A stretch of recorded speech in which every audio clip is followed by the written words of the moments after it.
आइए भूकंप पर बात करेंगे, लेकिन उससे पहले जानना सबसे ज्यादा जरूरी है कि आखिर भूकंप आते क्यों हैं।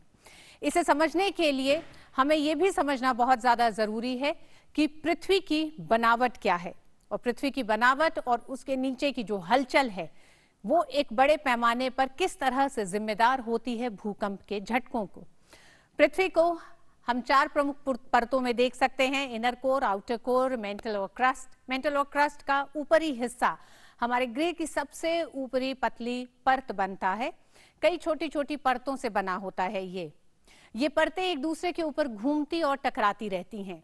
इन घूमती परतों को टेक्टोनिक प्लेट कहते हैं, और टेक्टोनिक प्लेट ही वो कारण है जिनके एक तरह से मूवमेंट से हमें भूकंप के झटके महसूस होते हैं। ये परतें आप इसमें भी देख रहे हैं, ये परतें एक दूसरे के ऊपर घूमती और टकराती रहती हैं। इन घूमती परतों को टेक्टोनिक प्लेट कहते हैं। यही वो टेक्टोनिक प्लेट हैं जिनके नीचे की हलचल हमें भूकंप के झटके महसूस कराती है। टेक्टोनिक प्लेटों के किनारों को प्लेट बाउंड्री कहते हैं, और ये प्लेट बाउंड्री जो होती है, ये प्लेट कई फॉल्ट से मिलकर बनी होती हैं। दुनिया भर में आने वाले ज्यादातर भूकंपों का कारण यही फॉल्ट्स होते हैं। और भारत को भूकंप के जोखिम के हिसाब से 4 जोन में बांटा गया है। टेक्टोनिक प्लेट की जुड़ने वाली जगह को फॉल्ट लाइन कहा जाता है। आप इस प्लेट में देख रहे हैं, बड़े भूकंप और फॉल्ट लाइन के किनारे आते हैं। ये जो किनारे जब एक दूसरे से टकराते हैं, प्लेट्स के किनारे असमान और उबड़ खाबड़ होते हैं। प्लेट्स जहां जुड़ी होती हैं वहां वहां टकराव ज्यादा होता है, और यही फॉल्ट लाइन कहलाती हैं। जब ये प्लेट ज्यादा घूम जाती हैं तो इनके किनारे फॉल्ट से अलग हो जाते हैं। इनका अलग होना भूकंप की वजह बनता है। दिल्ली के आसपास सोना, मथुरा और इसके अलावा तकरीबन 6 से 7 फॉल्ट लाइंस कहे जा सकते हैं। सोना और मथुरा के अलावा भी दिल्ली, मुरादाबाद, महेंद्रगढ़, देहरादून उपसतही फॉल्ट लाइन मौजूद है, जो एक तरह से जिम्मेदार होती हैं, और यही वो फॉल्ट लाइंस है जिस पर लगातार एक अध्ययन भी चल रहा है। आइए एक चीज और समझते हैं। भारत को भूकंप के जोखिम के हिसाब से 4 जोन में बांटा गया है। इन 4 जोन को समझने के लिए 4 हिस्सों में बटा है भारत का भूकंप जोन। ये जोन 5 को आप देखेंगे इस नक्शे में, आप उन इलाकों को देख सकते हैं। पूर्वोत्तर भारत 5th जोन में आता है। जम्मू कश्मीर के कुछ हिस्से इस जोन में आते हैं। ये जो लाल रंग से ब्लिंक कर रहा है, ये आप देख सकते हैं, ये वही एक तरह से राज्य हैं जो जोन 5 में शामिल है। हिमाचल प्रदेश, उत्तराखंड, गुजरात में कच्छ का रण और उत्तर बिहार का कुछ हिस्सा, अंडमान निकोबार द्वीप समूह। यह आप नीचे देख रहे हैं, अंडमान निकोबार द्वीप समूह। जोन 5 के इस क्षेत्र में अक्सर भूकंप आते रहते हैं। और आइए एक नजर डालते हैं जोन 4 में वो कौन से शहर आते हैं, वो कौन से राज्य हैं। जम्मू कश्मीर की और हिमाचल प्रदेश के बाकी बचे हिस्से जोन 4 में आते हैं। दिल्ली, सिक्किम, उत्तर प्रदेश के उत्तरी भाग, सिंधु गंगा थाला, ये आप जो नारंगी रंग से देख रहे हैं, ये जोन 4 को दर्शा रहा है इस नक्शे पे। बिहार, पश्चिम बंगाल, गुजरात के कुछ हिस्से, यानी कि किसी भी राज्य के कुछ हिस्से जोन 5 में हैं, कुछ हिस्से जोन 4 में हैं। पश्चिमी तट के पास महाराष्ट्र का कुछ हिस्सा जोन 4 में पड़ता है। राजस्थान भी जोन 4 में ही शामिल है। और ये अब जो आप देख रहे हैं पीले रंग से जो इलाके हैं, ये जोन 3 के इलाके हैं। और जोन 3 में केरल, गोवा, लक्षद्वीप द्वीप समूह, उत्तर प्रदेश के कुछ इलाके, राजस्थान, मध्य प्रदेश, बिहार, झारखंड, छत्तीसगढ़, महाराष्ट्र और उड़ीसा, आंध्र प्रदेश, तमिलनाडु और कर्नाटक शामिल हैं जोन 3 में। और ये जोन 2 है। भूकंप की दृष्टि से सबसे कम सक्रिय क्षेत्र है जोन 2। ये जो हरे हिस्से में जो इलाका ब्लिंक कर रहा है, ये आप देख सकते हैं, ये वो राज्य हैं। सबसे कम तबाही के क्षेत्र की श्रेणी में भी इसे रखा गया है। देश के बचे हिस्से इस क्षेत्र में आते हैं, यानी कि किसी भी राज्य का आकलन हम सिर्फ किसी एक जोन से नहीं कर सकते। एक राज्य के कई हिस्से कई अलग अलग जोन में शामिल हैं। अब हम इसका भी अध्ययन करेंगे, खासकर जब ब्रेक के बाद हमारे साथ जो विशेषज्ञ जुड़ेंगे वो भूवैज्ञानिक हैं, साथ ही साथ किस तरह से स्ट्रक्चरल इंजीनियरिंग पे काम हो रहा है देश में उन इलाकों में जो जो जोन 5 और जोन 4 के हैं, यानी कि दिल्ली एनसीआर के इलाकों में भी किसी बड़े भूकंप से तैयारी क्या है, किस तरह से निपटा जाएगा, इस पर हम बात करेंगे ब्रेक के बाद।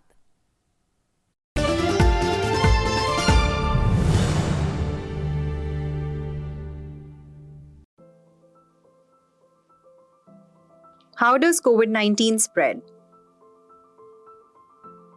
People can catch COVID-19 from others who have the virus.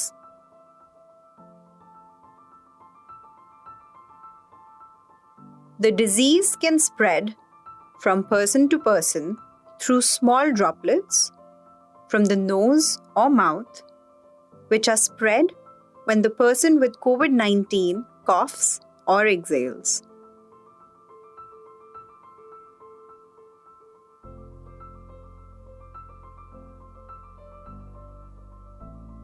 These droplets land on objects and surfaces around the person. Other people then catch COVID-19 by touching these objects or surfaces and then touching their eyes, nose or mouth. भूकंप के बारे में, भूकंप के झटके जो महसूस हो रहे हैं दिल्ली और एनसीआर में, उसके क्या कारण हैं और किस तरह से उससे निपटने की भी तैयारी है भारत की, और खासकर आपदा प्रबंधन किस तरह से उस दिशा में काम कर रहा है, इस पर बात करने के लिए हमारे साथ 4 विशेषज्ञ मेहमान जुड़ रहे हैं। सबसे पहले मैं उन सभी का आपका परिचय आपसे करा दूं। हमारे साथ डॉक्टर JL गौतम साहब जुड़ रहे हैं, देश में भूकंप की निगरानी करने वाली संस्था नेशनल सेंटर ऑफ सिस्मोलॉजी के सीनियर साइंटिस्ट और ऑपरेशन डायरेक्टर हैं। आपका बहुत बहुत स्वागत है गौतम साहब। हमारे साथ हिमालय के भूविज्ञान के अध्ययन के लिए रिसर्च संस्था है, उसके साथ हमारे साथ जुड़ रहे हैं doctor Kalachand Sen, Wadia institute of Himalayan geology से। बहुत बहुत आपका भी स्वागत है। हमारे साथ NDMA के राष्ट्रीय आपदा प्रबंधन संस्थान के सदस्य हमारे साथ कमल किशोर जी जुड़ रहे हैं, और हमारे साथ स्ट्रक्चरल इंजीनियरिंग के विशेषज्ञ प्रोफेसर रवि सिन्हा IIT मुंबई से हैं। भूकंप को ध्यान में रखते हुए इमारतों और पुलों का डिजाइन और विश्लेषण इनकी विशेषज्ञता है। तो आप चारों ही मेहमानों का बहुत बहुत स्वागत है। सबसे पहले गौतम साहब आपके पास आना चाहेंगे, ये जो छोटे छोटे झटके महसूस किए जा रहे हैं, क्या किसी बड़े भूकंप की चेतावनी के तौर पर भी इसे देखा जा सकता है? देखिए, जहाँ तक चेतावनी का सवाल है तो इसमें ऐसा नहीं है कि छोटे छोटे भूकंप आ रहे हैं तो बहुत बड़ा भूकंप आएगा या नहीं आएगा, क्योंकि भूकंप की भविष्यवाणी या प्रिडिक्शन अभी तक संभव नहीं हो पाई है सटीक रूप से with respect to space, time and magnitude. तो लेकिन जहाँ तक इन छोटे छोटे भूकंपों का सवाल है, देखिए अभी आपने बताया महेंद्रगढ़ देहरादून फॉल्ट पे जो रोहतक के आसपास जो इवेंट आ रही है वो वहाँ पे आ रही है, और जो पीछे जो ग्रेटर नोएडा और हरियाणा बॉर्डर पे जो इवेंट आई थी वो मथुरा फॉल्ट के अलोंग आई थी। ऐसे ही कुछ दिल्ली NCT में जो आई थी वो कुछ लीनियमेंट्स भी हैं हमारे यहाँ, या दिल्ली हरिद्वार रिज, तो उसके अलाउंग ये इवेंट आ रही थी। जी, हमारे साथ डॉक्टर कलाचंद सेन भी जुड़े हुए हैं, Wadia institute of Himalayan geology के। डॉक्टर सेन, सबसे ज्यादा ये कहा जा रहा है कि ये जो भूकंप के झटके महसूस किए जा रहे हैं और टेक्टोनिक प्लेट्स की जो मूवमेंट है उसको ध्यान में रखते हुए, उसको देखते हुए एक लंबे समय से क्या हिमालयन इलाके में, रीजन में और धरती के नीचे टेक्टोनिक प्लेट्स की वो मूवमेंट क्या कहीं ना कहीं ये भूवैज्ञानिकों को कहीं संकेत दे रही हैं कि दिल्ली में हिमालय की ओर से बड़ा भूकंप आ सकता है? Madam, am I audible? जी या देखिए, अर्थक्वेक के बारे में बताना किसी के लिए भी मुश्किल है, क्योंकि इसके सही तरह का टेक्निक अभी भी अवेलेबल नहीं है। बट ये बात सही है, जो northward movement of the Indian plate and its collision with the Eurasian plate is accumulating lot of strain energy into the Himalayan seismic belt, and वो एनर्जी आपको पीछे की तरफ भी, जहाँ पर दिल्ली NCR है वहाँ पर प्रोपागेटेड है, वहाँ पर भी रॉक डिफॉर्मेशन हो रहा है, जिसके वजह से अभी हाल फिल में जो आपको एक आए हैं, that strain energy has been accumulated, you have already explain. There are lot of faults, there are lot of lineaments, lot of weak zones उसके थ्रू निकल रहे हैं। इस कुछ 19 अर्थक्वेक अभी जो मार्च अप्रैल से अभी तो आए हैं, इससे हम ये नहीं कह सकते हैं जे अगले दिनों में कब एक बड़ा अर्थक्वेक आने का संभावना है कि नहीं है। लेकिन इस एनसीआर एंड दिल्ली रीजन में लॉट ऑफ स्ट्रेन एक्यूमुलेटेड हुआ है। कितना एनर्जी रिलीज हुआ है अभी एग्जैक्टली हमको मालूम नहीं है। कितना एनर्जी वहाँ पर एक्यूमुलेटेड है, उससे कितना पोर्शन कब निकलेगा, कितना एनर्जी निकलेगा, उसका बारे में भी हम लोगों का अभी कुछ टेक्निक नहीं है जिससे हम लोग बता पाऊंगा। लेकिन अगर पिछले 50-60 साल पहले का हिस्ट्री देखेंगे, तब इस 1956 में दिल्ली एनसीआर में एक 6.5 मैग्नीट्यूड अर्थक्वेक आया था, 1960 में भी आया था, 1966 में भी आया था। So if we look back 60 years back, तो इस रीजन में 6 मैग्नीट्यूड अर्थक्वेक आया था। अभी इस रीजन में जो 4 मैग्नीट्यूड अर्थक्वेक आए हैं और उससे कम मैग्नीट्यूड आए हैं, ये अर्थक्वेक से हमारे पास प्रिडिक्शन का कुछ टेक्निक नहीं है जिससे मैं बता पाऊंगा इस रीजन में कब कितना अमाउंट एनर्जी रिलीज होगा। लेकिन इसका अगर हिस्टोरिकल अर्थक्वेक का हम ध्यान में रखेंगे, तब इस रीजन में बड़ा झटका आ सकता है। हम इसको रूल आउट नहीं कर सकते, नहीं आएगा, आ सकता है, लेकिन कब आएगा हम कैटेगोरिकली बता नहीं सकता है।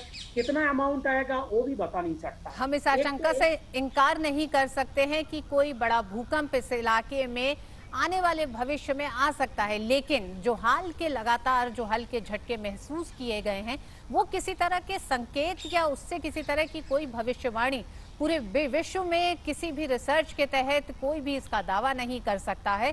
तो इस तरह की जो अफवाहें भी जो लगातार इन झटकों के बाद रही हैं, खासकर सोशल मीडिया पे, उन अफवाहों का ये सीधा सीधा जवाब है जो भूवैज्ञानिक दे रहे हैं। खासकर उनका ये कहना है कि ये किसी तरह का कोई संकेत या भविष्यवाणी के तौर पर इसको नहीं देख सकते हैं। टाइटैनिक प्लेट्स में लगातार हलचल हो रही है और उस हलचल के कुछ झटके ये जो महसूस हो रहे हैं, ये उसका एक तरह से कह सकते हैं परिणाम है। हमारे साथ कमल किशोर जी भी जुड़े हुए हैं एनडीएमए से। कमल किशोर जी, जिस तरह से अभी हमारे दोनों डॉक्टर साइंटिस्टों ने बताया है और उनका कहना है कि आशंकाएं हैं, लेकिन तमाम इन आपदाओं को रोका नहीं जा सकता, तैयारी की जा सकती है, उसके नुकसान को कम किया जा सकता है। उस लिहाज से एनडीएमए की तैयारियां क्या हैं दिल्ली एनसीआर की?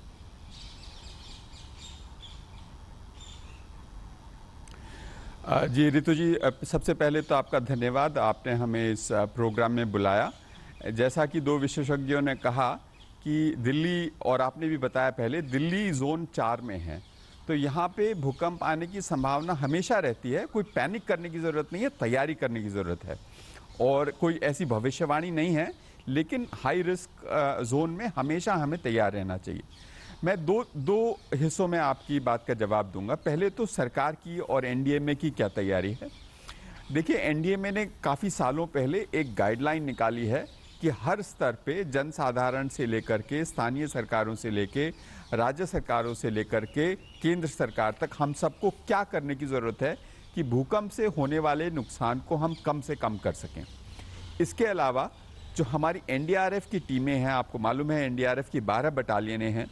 हर एक बटालियन में हमारे पास स्पेशलाइज्ड एक्सपर्टीज़ है कि हम जब कोई भवन गिरे तो हम उसमें सर्च एंड रेस्क्यू कैसे करेंगे।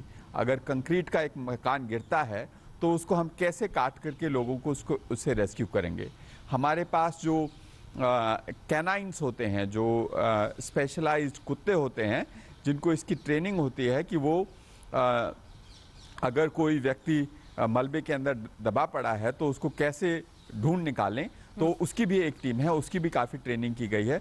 तो हमारी तैयारी पिछले कोई सालों में काफ़ी बढ़ी है, और हमारी जो इंस्टीट्यूशनल कैपेसिटी है एक अर्थक्वेक को रिस्पॉन्ड करने की, वो बहुत ज़्यादा है पहले के मुकाबले, लेकिन और भी ज़्यादा होने की ज़रूरत है। इसके अलावा हम कुछ समय पर जो जिन इलाकों में भूकंप आने की संभावना है वहाँ पे हम मॉक एक्सरसाइजेस कराते हैं, टेबल टॉप एक्सरसाइज, जहाँ पे एक सिनेरियो बनाया जाता है कि अगर ऐसा भूकंप आएगा तो कहाँ कहाँ कैसी कैसी क्षति होगी, और कैसे हर स्तर के, प्रशासनिक स्तर के लोग उसको रिस्पॉन्ड करने में उनकी क्या भूमिका होगी, उसके लिए हमारा क्या प्लान रहेगा। क्योंकि देखिए, इस चीज की ये जो ड्रिल है इसकी प्रैक्टिस भूकंप आएगा उसके बाद नहीं की जा सकती, ये उसके पहले करने की जरूरत है। जी। अभी तक पिछले 10 सालों में एनडीएमए ने 500 से ज्यादा, मेरे ख्याल से 570 से ज्यादा मॉक एक्सरसाइजेस कराई हैं। इनमें से करीब आधी जो हैं वो भूकंप से रिलेटेड हैं।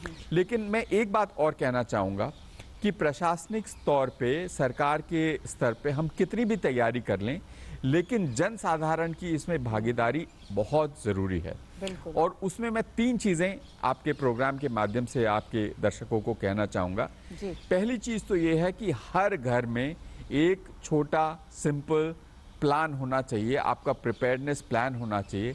आप घबराइए नहीं, आज ही अपने परिवार के साथ बैठ कर के ये निश्चित कीजिए कि अगर भूकंप आएगा तो आप क्या करेंगे। एक छोटा सा सरल उपाय हम एनडीएमए की तरफ से प्रसारित करते हैं, ड्रॉप कवर एंड होल्ड। अगर आप किसी घर के अंदर हैं और धरती हिलनी शुरू होती है तो आप किसी मजबूत मेज़ के नीचे जाएं और उसको पकड़ लें, अपने आप को कवर करें, उसके नीचे रहें और जब तक धरती हिलनी बंद ना हो वहाँ से ना निकलें। तो एक तो ये कि आप अपने परिवार के स्तर पे, अपनी सोसाइटी के स्तर पे एक प्लान बनाएं। दूसरी चीज़ जो करने की ज़रूरत है, बहुत सारा जो नुकसान भूकंप से होता है वो भवनों के गिरने से ज़्यादा होता है फॉलिंग हैजर्ड से। आपने बालकनी में गमले रखे हुए हैं, जी। वाटर टैंक आपका फिक्स नहीं है, घर में बहुत भारी अलमारी लगी हुई है, भूकंप से धरती हिली और वो सारा सामान गिरा, किसी के ऊपर गिरा, उसको चोट लगी, कभी कभी इतनी ज़्यादा चोट लग सकती है कि मृत्यु हो सकती है। तो अगर आप जोन 4 या 5 में रहते हैं तो आप आज ही अपने घर का एक राउंड लगाइए और देखिए कौन सी ऐसी चीज़ें जो झटके से गिर सकती है। अगर आपकी बालकनी के ऊपर आपने गमले लगा रखे हैं, या तो उनको बांधिए या उनको नीचे उतार के रखिए। जी। आपकी अलमारियां अगर फ्री स्टैंडिंग हैं, आप उनको फिक्स कीजिए। तो ये दूसरी चीज़। और तीसरी चीज़ लॉन्ग टर्म, अगर आप घर बनाते हैं, घर खरीदते हैं, तो प्रॉपर्टी डीलर से, बिल्डर से आप पूछिए कि भाई मैं जोन 4 में हूँ, जरा बताइए आपने ये इसको नक्शे को अप्रूव कराया है? ये नक्शा जो हमारा बिल्डिंग कोड है जिसके अंदर प्रावधान है इस चीज़ का कि हम उस घर को जोन 4 के हिसाब से या 5 के हिसाब से या 3 के हिसाब से कैसे भूकंप रोधी बना सकते हैं, तो आपने किया है क्या? क्योंकि देखिए सरकार की तरफ से बिल्डिंग कोड्स का, बिल्डिंग बायलॉज का एनफोर्समेंट तो होगा, लेकिन जनता की तरफ से, जन साधारण की तरफ से भी इसकी एक सोशल डिमांड बढ़नी चाहिए। बिल्कुल किशोर जिस साहब। चीज की सोशल डिमांड बढ़ती है उसकी सप्लाई भी होगी, उसकी सप्लाई होगी तो बिल्डर्स पूरा इंश्योर करेंगे कि बिल्डिंग कोड्स फॉलो किए जा रहे हैं। जी, तो ये कहना चाहूंगा जी मैं किशोर साहब, एक आपके बार रुक प्रोग्राम करते के हैं माध्यम से। प्रोफेसर रवि सिन्हा जी का भी, आईआईटी मुंबई से हैं। प्रोफेसर सिन्हा, जिस तरह से लगातार कमल किशोर जी कह रहे थे कि जन भागीदारी बहुत ज़्यादा ज़रूरी है, लगातार एनडीएमए अपनी तरफ से तमाम उन तैयारियों के साथ मुस्तैद है, मॉक ड्रिल्स करा रहा है, कई तरह के मुआयने कर रहा है, लेकिन जब स्ट्रक्चरल इंजीनियरिंग की बात होती है, क्या हाल में 10-15 साल में, 20 साल में, क्या आपको लगता है, और खासकर जब हम 2001 भुज के भूकंप की बात करते हैं, उसके बाद से किस तरह का परिवर्तन आया तमाम नीति निर्माताओं में, सोच में, और खासकर लोगों की सोच में किस तरह का परिवर्तन आया है भूकंप को ध्यान में रखते हुए अपने घरों के निर्माण और बिल्डिंग स्ट्रक्चर्स के निर्माण को लेकर? शुक्रिया। ये बहुत ही महत्वपूर्ण विषय है। जहाँ तक इंजीनियर्स का सवाल है, उनका काम है कि बिल्डिंग ऐसी बनाए जो कि बिल्डिंग कोड्स होती हैं, जो स्टैंडर्ड्स होते हैं उसके हिसाब से हों, और स्टैंडर्ड्स को समय समय पर बदला जाता है, उनको इम्प्रूव किया जाता है जैसे नॉलेज चेंज होता है। अभी जो स्टैंडर्ड्स है अर्थक्वेक से रिलेटेड वो 2016 का है, उसके पहले 2002 का था और उसके बाद पहले था। और हर स्टैंडर्ड में जो प्रोविजंस होता है जिसमें होता है कि बिल्डिंग को कितनी मजबूत बनाया जाए, उनका मॉडिफिकेशन किया जाता है जो भी लेटेस्ट नॉलेज होती है, साइंटिफिक इंफॉर्मेशन होती है उसके बेसिस पे। तो 2002 में जो स्टैंडर्ड्स थे उसके हिसाब से बिल्डिंग को कितनी मजबूत बनानी थी, 2016 के स्टैंडर्ड्स के हिसाब से उससे ज़्यादा मजबूत बनाने की ज़रूरत है, क्योंकि हमने देख लिया साइंटिफिकली कि पहले जो प्रोवाइड कर रहे थे उससे ज़्यादा स्ट्रेंथ देने की ज़रूरत है। तो आजकल जो बिल्डिंग बन रहे हैं यदि वो कोड्स को फॉलो करें, और किशोर साहब ने बताया कि कोड्स को फॉलो करना के 2 पहलू होते हैं। एक तो होते हैं कि बिल्डिंग रेगुलेटर्स जो होते हैं उनका काम है कि बायलॉज इंप्लीमेंट करना, और दूसरा होता है कि जो लोग हैं, जो रहने वाले हैं बिल्डिंग में, जी। उनका काम है डिमांड करना कि उनकी बिल्डिंग्स जो हैं वो बायलॉ के मुताबिक हैं। हम्म। और यदि बायलॉज के मुताबिक कहेंगे तो मोर और लेस अश्योर्ड रहता है कि जो भूकंप आएगा वहां पर जोन के हिसाब से, तो उसमें ह्यूमन कैजुअलिटीज कम से कम होगी, हम्म। लेकिन और या नहीं होगी।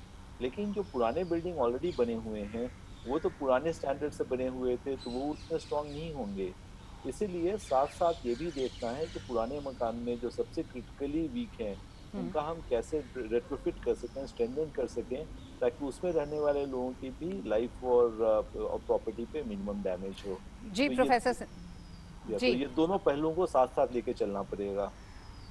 जी प्रोफेसर सिन्हा, हमारे साथ गौतम साहब भी, डॉक्टर गौतम जुड़े हुए हैं। डॉक्टर गौतम, हम ये जानना चाहेंगे दिल्ली में जो हाल के झटके आए हैं उसके बाद क्या कदम नए उठाए जा रहे हैं, और खासकर जब हम बात जोन 4 में दिल्ली है, दिल्ली एनसीआर है, तमाम ऐसे इलाके हैं, इसमें भी जो एक तरह से स्टडी की गई है, वर्गीकरण किया गया है, उसमें 9 माइक्रो जोन्स बनाए गए हैं दिल्ली में। उन पर हम चाहेंगे कि आप थोड़ी रोशनी डालें कि किस तरह की इमारतें हैं, किस तरह के कदम उठाने की ज़रूरत है, तो उस पर और बात करेंगे हम प्रोफेसर सिन्हा से। हाँ, देखिए, जैसे अभी आपने बताया, दिल्ली को 9 माइक्रो जोन्स में डिवाइड किया गया है। तो हमारी वेबसाइट पे sesmo.gov.in पे हमारी एक दिल्ली के ऊपर जो माइक्रो जोनेशन रिपोर्ट है वो भी लोग पढ़ सकते हैं, देख सकते हैं। तो इसमें जैसे एक फॉर एग्जांपल बताता हूँ कि इसमें जैसे ईस्ट दिल्ली है, तो ये क्योंकि ये लूज सैंड है, इसमें लूज सैंड में जो इमारतें बनाई गई हैं तो वो ज़्यादा वल्नरेबल हैं बनस्पत और हिस्से के दिल्ली के। तो इस तरह से कुछ कुछ जोन में डिवाइड किया गया है। तो और बाकी जो जहाँ तक ये जो अभी अर्थक्वेक्स आ रहे हैं छोटे छोटे, इनको मॉनिटर करने के लिए, और छोटे भी अर्थक्वेक आते हैं उनको मॉनिटर करने के लिए हम इसको मॉनिटर करने के लिए जी जी गौतम हाँ, साहब, तो जी गौतम साहब उसको अपनी बात पूरी करें आप। उसको मॉनिटर करने के लिए हमने कुछ ऑब्जर्वेटरियां और लगाई हैं, जिसके जो जैसे अभी मैं बता रहा था रोहतक के आसपास कुछ लगाई हैं, कुछ हमने एक लौनी में, रोहनी में, और इस तरह से अभी 5-6 ऑब्जर्वेटर लगाए हैं, और भी हमारा विचार है 8-10 ऑब्जर्वेटरी लगाने का, जिससे कि बारीकी रूप से हम छोटे अर्थक्वेक्स को भी स्टडी कर सकें और उस पर कुछ रिपोर्ट बना सकें। जी, हमारे साथ प्रोफेसर सिन्हा भी जुड़े हुए हैं। हम एक बार रुख करेंगे कमल किशोर जी का। कमल किशोर जी, जब हम दिल्ली की बात करते हैं, खासकर जो जिन 9 माइक्रोजोन्स की बात की है अभी डॉक्टर गौतम ने, उन 9 माइक्रोजोन्स में किस तरह से हमने तमाम भवनों, बिल्डिंग्स और खासकर रिहायशी इलाकों में आपकी किस तरह की तैयारियां रही हैं, खासकर तमाम उन इमारतों को लेकर भी किस तरह से आपने सलाह दी है, और क्या जन भागीदारी सामने दिखाई देती है आपको?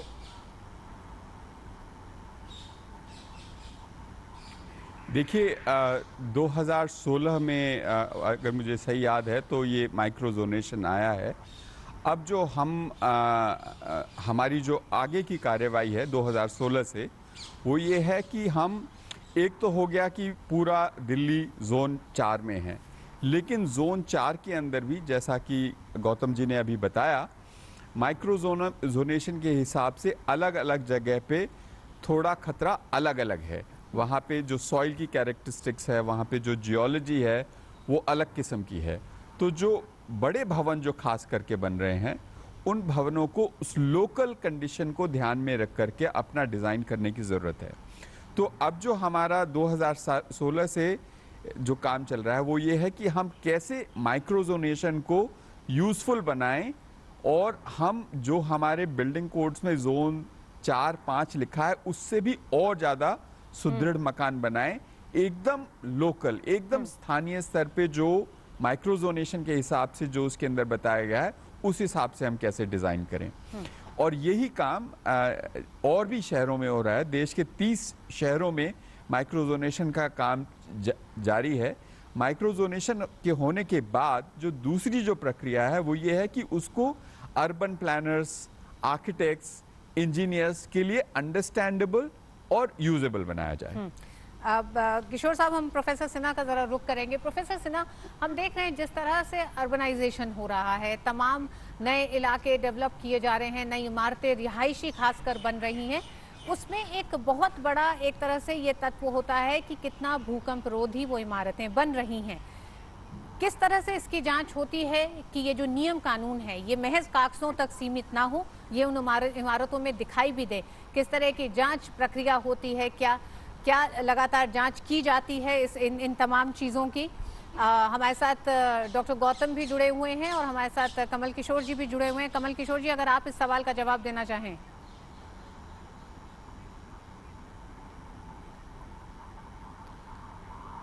प्रोफेसर सिन्हा पहले बोले, उसके बाद मैं बोलता हूँ। प्रोफेसर सिन्हा के साथ हमारा संपर्क अभी शायद नहीं हो पा रहा है, इसलिए हम चाह रहे थे कि अगर इस पे आप कुछ रोशनी डाल सकें।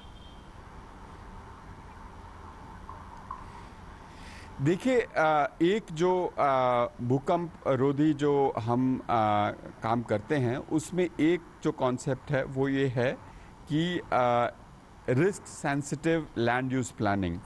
तो एक तो हुआ कि हम भवनों का निर्माण ऐसे करें कि वो भूकंप रोधी हों, लेकिन हम जो लैंड यूज़ प्लानिंग करें वो भी हम अपने माइक्रोजोनेशन को ख्याल में रखते हुए करें। जैसे कि कुछ फ्लड प्लेन्स हैं जहाँ पर माइक्रोजोनेशन के हिसाब से ये बताया गया है कि वहाँ पर अगर एक बड़ा भूकंप आएगा तो एक फिनोमिना है, उसको बोलते हैं लिक्विफैक्शन। मतलब उसको अगर सरल भाषा में कहें तो वहाँ पे ज़मीन दलदली हो जाएगी। तो जाहिर है कि वहाँ पर हम कुछ खास तरह के मकान नहीं बना सकते हैं, भवन नहीं बना सकते हैं। तो उस जगह पे हम कोशिश करें कि जैसे हमारी जो क्रिटिकल फैसिलिटीज़ हैं, जैसे कि हॉस्पिटल्स हुए, स्कूल्स हुए, जो कि जिसमें हमारा जो रिस्क टॉलरेंस है। देखिए, अगर एक भूकंप आता है और उसमें एक मकान को क्षति होती है और उससे आप बाहर निकल जाते हैं, लाइफ सेविंग हो गई तो वो आपके लिए काफ़ी है। लेकिन आपकी रिस्क टॉलरेंस एक अस्पताल में और भी कम है। आप चाहते हैं वहाँ बिल्कुल क्षति ना हो और उसमें भूकंप रुके और उसके बाद तुरंत काम वापस वैसा का वैसा शुरू हो जाए। प्रोफेसर सिन्हा भी जुड़ गए हैं। भवन है वो हम risk sensitive land use planning के साथ जी प्रोफेसर सिन्हा, हम ये जानना चाह रहे थे कि लगातार जो स्ट्रक्चरल इंजीनियरिंग की बात हो रही है, जो आजकल अर्बनाइजेशन हो रहा है, नई रिहायशी इलाकों में बिल्डिंग्स जो बड़ी बन रही हैं, कागजों में है, नियम कानून है, बहुत ज़्यादा भूकंप रोधी इमारतों में तमाम उस टेक्नोलॉजी के तहत काम किया जाए। क्या किस तरह की जांच होती है, क्या उस पर अमल होता है? इस पर भी कहीं कोई मैकेनिज्म है जो लगातार काम कर रहा हो, और क्या दंड दिया जाता है उन्हें जो नहीं इसका पालन कर रहे हैं? एक्चुअली दिल्ली में बहुत ही well developed building development control regulations हैं, बाईलॉज हैं। तो दिल्ली एनसीआर रीजन में, दिल्ली में सबसे अच्छा ये इसका प्रावधान किया हुआ है। एनसीआर के बाकी रीजन्स में भी रीजनेबली अच्छे प्रावधान हैं। तो इसलिए दिल्ली में जहाँ तक ये बाईलॉज का सवाल है वो काफ़ी प्रॉपरली फ्रेम्ड है।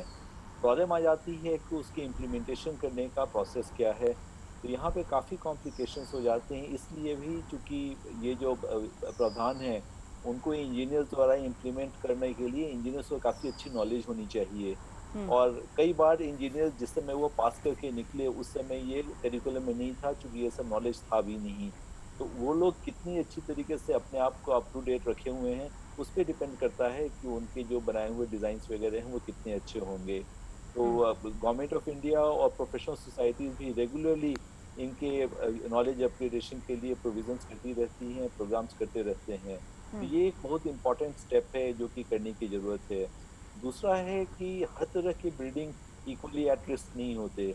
सर्टेन बिल्डिंग टाइप्स हैं, जैसे कि एक टॉल बिल्डिंग जिससे एक ग्राउंड फ्लोर ओपन है पार्किंग के लिए, ये सब बिल्डिंग अर्थक्वेक के हिसाब से ज़्यादा सेंसिटिव होते हैं। और उसका मतलब होता है कि अर्थक्वेक के डिज़ाइन में इनमें ज़्यादा ध्यान देने की ज़रूरत होती है, जबकि दूसरे तरह की बिल्डिंग में कम ध्यान देने से भी काम चल जाता है। तो यदि कई बिल्डिंग डिज़ाइन किए जा रहे हैं और बनाए जा रहे हैं तो उसमें कौन सी बिल्डिंग कितनी सेंसिटिव है उसके हिसाब से उतनी अच्छी क्वालिटी की इंजीनियरिंग चाहिए वहाँ पे। और यदि वैसे अच्छे इंजीनियर लगाए जाएंगे तो बिल्कुल ही परेशानी नहीं होगी। तो मेरा कहने का मतलब ये है कि हर बिल्डिंग इक्वली एट रिस्क नहीं है और हर लोग इक्वली कम्पिटेंट नहीं है इंजीनियर होकर भी डिज़ाइन करने को। तो दोनों की अच्छी मैच चाहिए।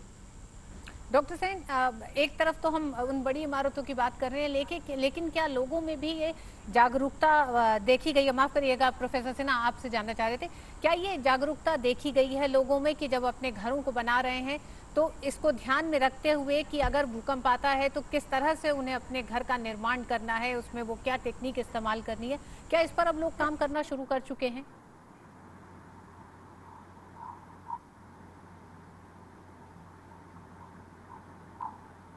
प्रोफेसर सिन्हा, आपको मेरी आवाज मिल रही हो तो? हाँ हाँ हाँ, आप मुझसे पूछ रहे थे, मुझे जी लगा जी जी। साहब से। नहीं तो एक्चुअली जहाँ तक कि लोगों का सवाल है, तो लोगों का भी तो नॉलेज होना चाहिए, वहाँ पे एक डिमांड होनी चाहिए लोगों की कि हमें क्या चाहिए। और ये इम्पोर्टेंट फैक्टर है कि लोगों को, जैसे कि कमल किशोर साहब ने बताया कि डूज एंड डोंट्स होने चाहिए, उनकी अपनी कुछ प्लान होनी चाहिए। वो तो भूकंप आ गया उसके बाद, लेकिन जिस घर में रहते हैं उसमें क्या पूछें और कैसे अश्योर करें अपने आप को कि उनकी बिल्डिंग भूकंप अवरोधी है या नहीं, ये भी रिक्वायरमेंट है साथ साथ उनको करने की। जी, डॉक्टर गौतम भी हमारे साथ जुड़े हुए हैं। डॉक्टर गौतम, आपसे जानना चाहेंगे कि रेट्रोफिटिंग को लेकर खासकर अगर दिल्ली की बात करें और उन माइक्रोजोन्स की बात करें तो उसमें कितनी प्रगति हुई है पिछले 10 सालों में? देखिए, इसका हम लोगों को आइडिया नहीं होता है। ये तो हम तो मॉनिटर करते हैं अर्थक्वेक्स को, और अर्थक्वेक्स बताते हैं कहाँ आया, कितना बड़ा आया, कब आया, सब इनका हम मॉनिटरिंग ऑफ अर्थक्वेक्स। तो आपके लिहाज से दिल्ली के वो कौन से हिस्से हैं या कितना प्रतिशत रेट्रोफिटिंग की जरूरत भी है दिल्ली में? अब देखिए, और लिक्विफैक्शन को भी आप किस तरह से देखते हैं, कितना बड़ा खतरा? हाँ, जो मैंने बताया, लिक्विफैक्शन का सबसे बड़ा खतरा इस दिल्ली में है। तो उसमें जो भी बिल्डिंग्स पुरानी बनी हुई है या कमजोर बिल्डिंग है, उनको रेट्रोफिटिंग की जरूरत हो सकती है। तो ये तो एक जांच का मामला है। जी किशोर साहब, ऐसे में क्या ये दिखता है कि जो आज पूरी बातचीत रही है उसमें सबसे ज्यादा एक तरह से जिम्मेदारी जहां प्रशासनिक है कि वो तमाम नियम कानूनों का पालन करते हुए ये ध्यान दे कि क्या इमारतें उन तमाम नियमों का पालन कर रही हैं कि नहीं, इस पर एक कानूनी कार्रवाई भी की जाए और सख्ती भी बरती जाए। साथ ही साथ जन भागीदारी सबसे ज्यादा जरूरी लगती है आज की तारीख में। जी, आपने बिल्कुल सही कहा। आपने थोड़े समय पहले रेट्रोफिटिंग का सवाल उठाया था, तो मैं उसके बारे में कुछ कहना चाहूँगा। जी बताएं। अगर आप चाहें तो। देखिए, रेट्रोफिटिंग के ऊपर दिल्ली में पिछले करीब 10 सालों से 10-15 साल पहले से काम हो रहा है। और कुछ बिल्डिंग्स हैं, जैसे दिल्ली पुलिस का पहले वाला हेडक्वार्टर्स, फिर लुडलो कासल स्कूल, जिसमें ये एक्सपेरिमेंटल तौर पे कि हम कैसे एक बिल्डिंग को जो बनी हुई है उसकी मजबूती को आंकें और उसको कैसे रेट्रोफिट करें। लेकिन इस काम को और तेजी से और जगह बढ़ाने की जरूरत है, खास करके जो हमारी क्रिटिकल फैसिलिटीज हैं। एनडीएमए की तरफ से एक प्रोजेक्ट अभी शुरू हो रहा है जिसमें जो मेसनरी बिल्डिंग्स हैं, जो क्रिटिकल फैसिलिटीज हैं, जो मेसनरी बिल्डिंग है, मतलब जो ईंट और सीमेंट की बनी हुई हैं, फ्रेम स्ट्रक्चर नहीं है, पुरानी है और क्रिटिकल हैं, उसको हम रेट्रोफिट करा रहे हैं। और साथ साथ उस रेट्रोफिटिंग के माध्यम से हम ट्रेनिंग करेंगे लोगों की, जो कि इस काम को और आगे बढ़ा सकें। लेकिन देखिए, ऐसा है कि और डिजास्टर्स के मुकाबले हमारा जो अर्थक्वेक से लॉस होने का जो रिस्क है, वो आज 1 या 2 दिन में, पिछले 10 दिनों में या पिछले 10 सालों में नहीं, वो पिछले 30-40 सालों में जिस तरह के भवन बने हैं उसकी वजह से बढ़ा है। लेकिन अब हम ये निर्णय लें, ये प्रण लें कि जो भी नया हम मकान बनाएंगे, नया भवन बनाएंगे, वो कोड के हिसाब से बनाएंगे, भूकंप रोधी बनाएंगे, तो 10 साल में, 20 साल में यही बात हम एकदम पलट जाएगी बाजी। और वहां पे हम कहेंगे कि हमारे 80% भवन अब भूकंप रोधी हैं, और अगर भूकंप आएगा तो हम आराम से बस धरती हिलती हुई देखेंगे और कॉन्फिडेंटली घर के अंदर रहेंगे। जी हाँ, बिल्कुल। तो इसलिए जरूरी है कि जनता की तरफ से एक सोशल डिमांड आए। हम बिल्कुल एक तरफ प्रशासन काम करे और दूसरी तरफ हैं, जनता की तरफ से इसकी डिमांड आए और हम खुद